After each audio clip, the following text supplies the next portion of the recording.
Vous vous donnez à fond tout l'été au potager, et pourtant, vos tomates éclatent, vos concombres sont amers, et votre récolte est loin de ressembler à celle des influenceurs. Fort probablement, le problème ne vient ni des graines, ni de la météo. Le problème, c'est l'eau. Plus précisément, la façon dont vous arrosez. Aujourd'hui, nous allons passer en revue les principales erreurs d'arrosage que commettent presque tous les jardiniers amateurs. Et je vous promets qu'après cette vidéo, votre approche de l'arrosoir et du tuyau d'arrosage changera pour toujours. On pourrait croire qu'il n'y a rien de plus simple que d'arroser les plantes. L'eau est essentielle à tous les êtres vivants. Nos grands-parents arrosaient et tout poussait sans problème. Cependant, l'agronomie évolue constamment. Ce qui était considéré comme la norme autrefois peut aujourd'hui conduire directement à la perte de votre récolte. Regardons l'arrosage non pas comme une corvée routinière, mais comme une science précise, accessible à tous. La première erreur, et c'est une faute commune à presque tous, concerne le moment de l'arrosage. Soyons honnêtes, nombreux sont ceux qui, arrivant à leur maison de campagne le week-end, arrosent dès qu'ils en ont l'occasion. Souvent, cela se passe en plein milieu de la journée. Cela semble logique, n'est-ce pas? Le soleil tape fort, la terre est sèche, les plantes ont chaud. Il faut vite les aider, leur donner à boire. Pourtant, c'est en réalité l'une des pires choses que vous puissiez faire pour votre récolte. Imaginez que vous reveniez d'un jogging, le corps échauffé, et que l'on vous asperge soudainement d'eau glacée. Désagréable, n'est-ce pas? Un vrai choc. C'est exactement le même choc que subissent les racines des plantes lorsque de l'eau fraîche atteint un sol brûlant. C'est un stress immense qui pousse la plante à dépenser son énergie non pas pour sa croissance ou la formation de ses fruits, mais pour sa simple survie. Mais ce n'est pas tout. Il y a un second danger, tout aussi insidieux, lié à l'arrosage en pleine journée. Vous souvenez-vous, quand, enfant, on brûlait du bois avec une loupe? Eh bien, chaque petite goutte d'eau qui reste sur les feuilles se transforme en une minuscule loupe. Le soleil, en traversant cette goutte-loupe, concentre ses rayons et brûle littéralement le tissu délicat de la feuille. Au final, nous obtenons des brûlures solaires, de petites taches jaunes ou blanchâtres que beaucoup prennent pour le début d'une maladie. Et une feuille affaiblie par ces brûlures devient une porte ouverte aux infections. De plus, et pour couronner le tout, l'arrosage en journée est tout simplement inefficace. La majeure partie de l'eau que vous versez en plein après-midi n'atteint même pas les racines. Elle s'évapore instantanément de la surface du sol brûlant et des feuilles. Résultat, vous gaspillez de l'eau, vous dépensez votre énergie et la plante ne récolte que stress et brûlure. Alors, quand faut-il arroser correctement? Retenez une règle simple, arroser soit tôt le matin, soit le soir, quand le soleil n'est plus actif. L'arrosage matinal est idéal. L'eau a le temps de s'infiltrer profondément dans la terre fraîche et la plante reçoit la réserve d'humidité nécessaire pour toute la journée chaude. L'arrosage du soir est également bon, mais avec une petite réserve dont nous parlerons plus tard.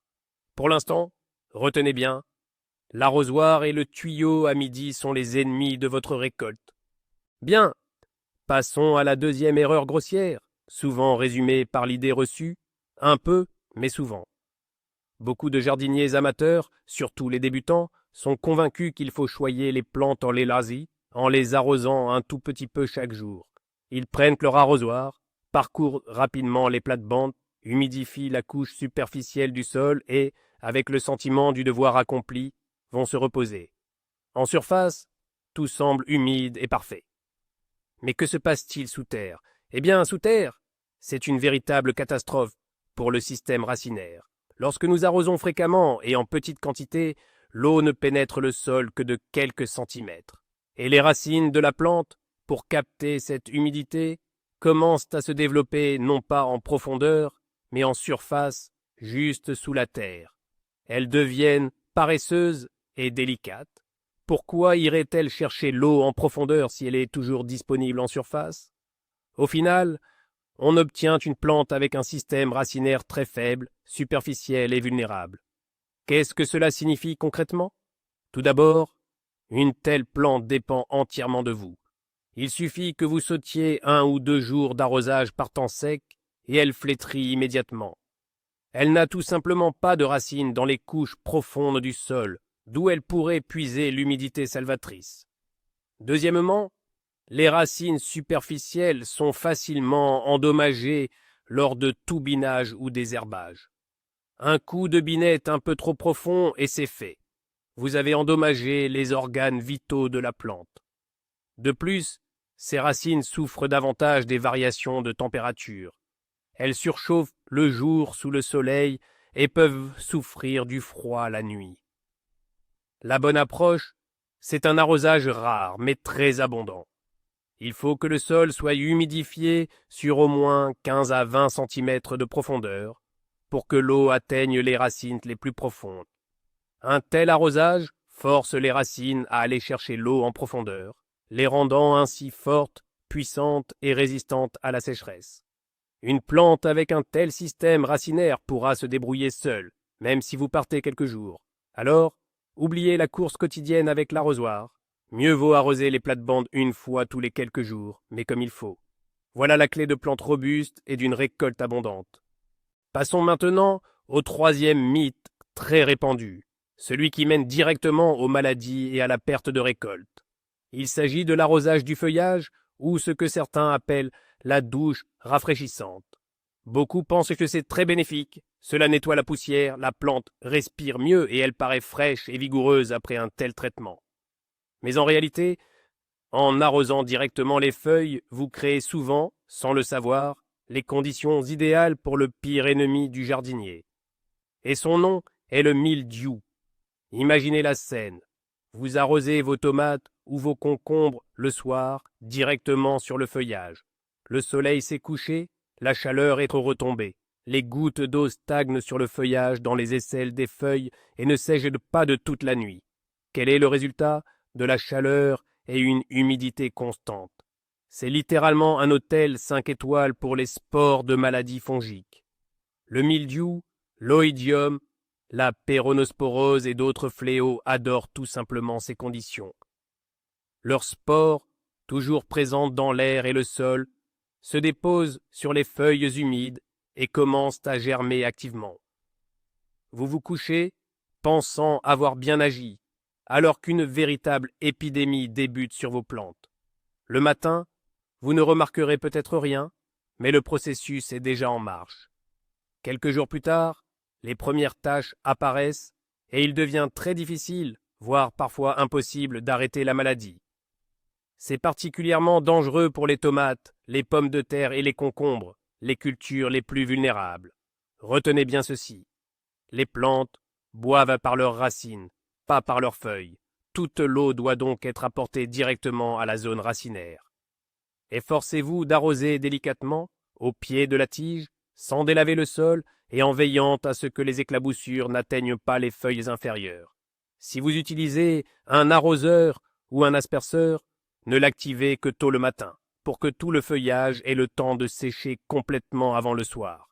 Arroser le feuillage le soir, c'est le chemin le plus direct et le plus court vers l'utilisation de fongicides et la perte d'une part significative de votre récolte.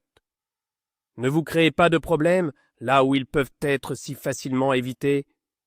Enfin, la quatrième erreur, souvent commise avec les meilleures intentions mais aux conséquences désastreuses, est l'arrosage avec de l'eau glacée et à trop forte pression. Imaginez que vous ayez un puits ou un forage sur votre propriété.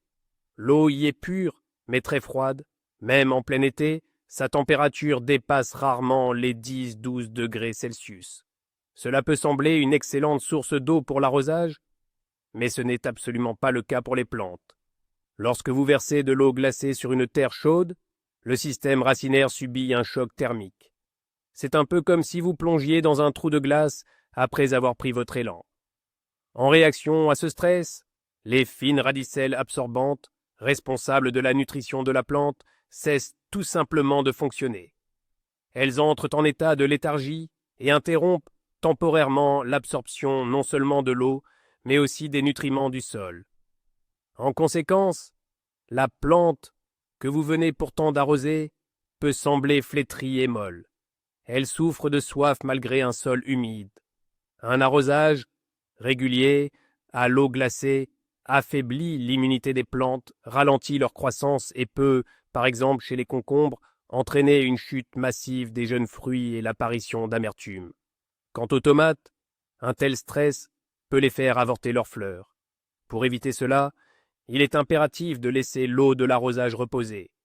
Versez-la dans un baril, une cuve ou tout autre grand récipient. En une journée sous le soleil, l'eau atteindra une température ambiante agréable. Et un tel arrosage sera un véritable bienfait pour vos plantes, et non une source de stress. La seconde partie de cette erreur réside dans le jet puissant du tuyau d'arrosage. Lorsque vous arrosez les plates-bandes avec une forte pression, vous ne faites pas seulement casser les tiges et les feuilles fragiles. Le principal dommage est causé au sol. Un jet puissant compacte la couche supérieure de la terre, la transformant en une croûte. Cette croûte empêche l'air de pénétrer jusqu'aux racines, entraînant leur étouffement. De plus, une forte pression érode la couche fertile du sol autour de la tige, exposant les radicelles superficielles et les rendant vulnérables. Utilisez des embouts au pulvérisateur ou réduisez simplement la pression pour que l'eau coule doucement et s'infiltre progressivement sans perturber la structure du sol. Prendre soin de l'eau et du sol, c'est la clé de la santé de vos plantes. Rédigez une description YouTube percutante, conçue pour maximiser votre visibilité et attirer un public large via la recherche. Cette description doit être informative, riche en mots-clés pertinents et en hashtags et inclure un appel à l'action clair. Formulez une description qui 1. Démarre avec un paragraphe d'introduction accrocheur. Les 1-2 premières lignes sont visibles sans avoir à cliquer sur plus, résumant brièvement le contenu de la vidéo et incitant les spectateurs à cliquer. Incluez-y vos mots-clés les plus importants. 2.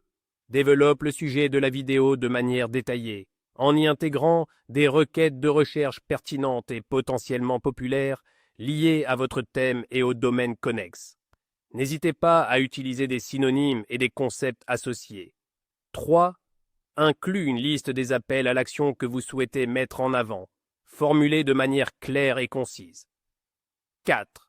Se termine par une liste de hashtags pertinents. Car générez des hashtags qui englobent de vos mots-clés principaux des catégories plus larges et si possible des hashtags populaires dans votre niche.